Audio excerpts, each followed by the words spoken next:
да одговорат панелистите на она што по редоследот по кој беа поставувани прашањата. И благодарам на колешката за прашањето. Во врска со незиното прашање беше во врска со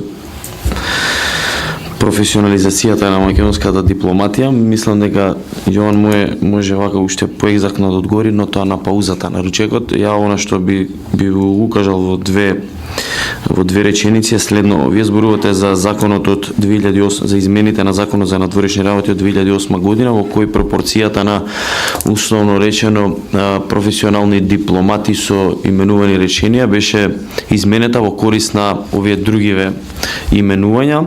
Мислам дека тука една работа би сакал да искоментирам. Прво дека не сите именувања надвор од кругот на професионалните дипломати се помалку професионални и не сите вработени во МНР се професионалци. И тоа мислам дека вака е очигледно јасно и често пати повторувано.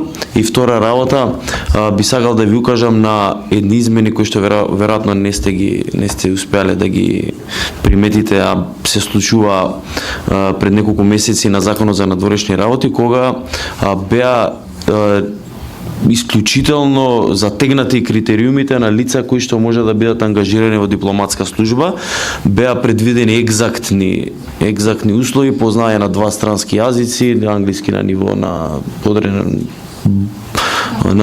ниво на TOEFL, други јазици, познање на јазикот на C ниво во државата во која што е именувано лицето и други лични карактеристики, и сега веќе тоа е норма. Веќе нас не може да ни се случи нели да имаме амбасадори, и тоа вака јас во овие години додека сум пратеник во Собранието Република Македонија имам видено серија на лоши примери, меѓутоа имам видено и многу добри, така да верувам дека овие измени ќе одат во таа насока. На зголемување на пропорцијата на добрите дипломати за сметка на помалку добрите. Благодарам.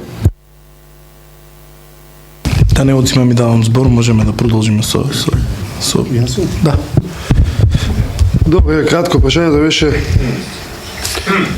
личниот наспроти националниот интерес помеѓу партиите, и сега ме втурнувате во интерпартиска дебата. Јас ќе се обидам повторно да не влезам во тоа, затоа што и гледам проверуваше и кај прашањата, па и во дебатата, дека немањето консензус во општеството или помеѓу носечките, да кажеме, општествени чинители и политички партии.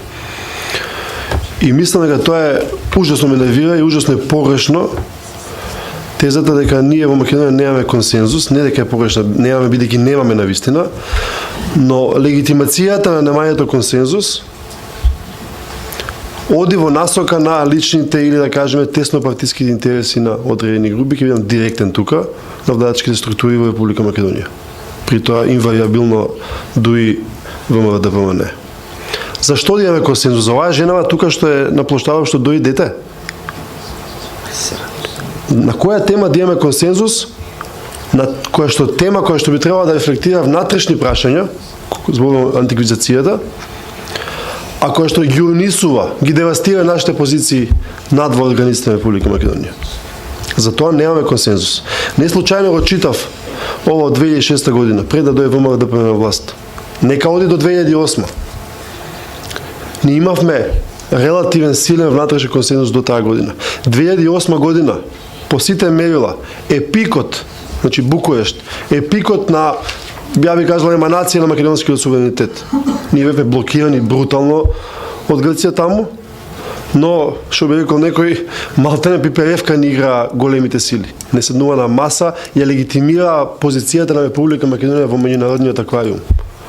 И ние од тој пик, јас не велам дека сега тоа така лесно веднаш да избориме позиција за НАТО или за ВО, ние од тој пик влегуваме во бездна, кој што значи нови избори, значи процес на антиквизација.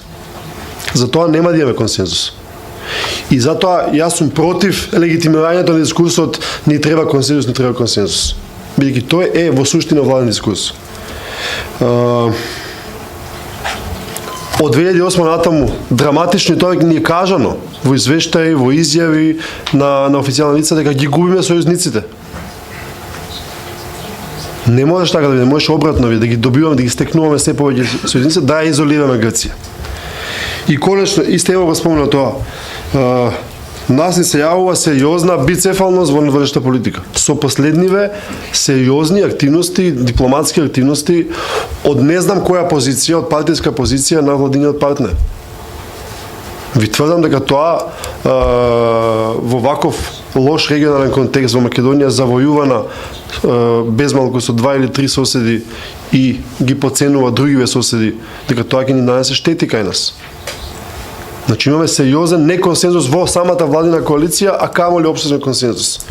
Затоа кога баваме консензус, можеме да ги поставиме и тоа е повторно темата во последниве 20 години. Кои се основите, која е внатрешната кохезија, која што после тоа ќе еманира на двоешна кохезија, на двоешно проективирање на суверенитетот. Благодарам. Дали некој од панелистите се пронеди во третото прашање, морам да прашам. Или да го ставиме вака за отворено за дебата понатаму. Добро, може би на тоа прашање ќе одговориме во неформалниот дел. Сакам да им се заблагодарам на сите панелисти за изнесените ставови, да се заблагодарам и на ролјата која ми беше дадена да бидам модератор на оваа сесија и секако на публиката која ја даде на крај својата контрибуција и може да ја даде и по завршувањето секако. Ви благодарам на сите. Моје да ве поканам и на ручек сега по завршувањето на панелот на последниот спрат од хотелот Стоунбридж.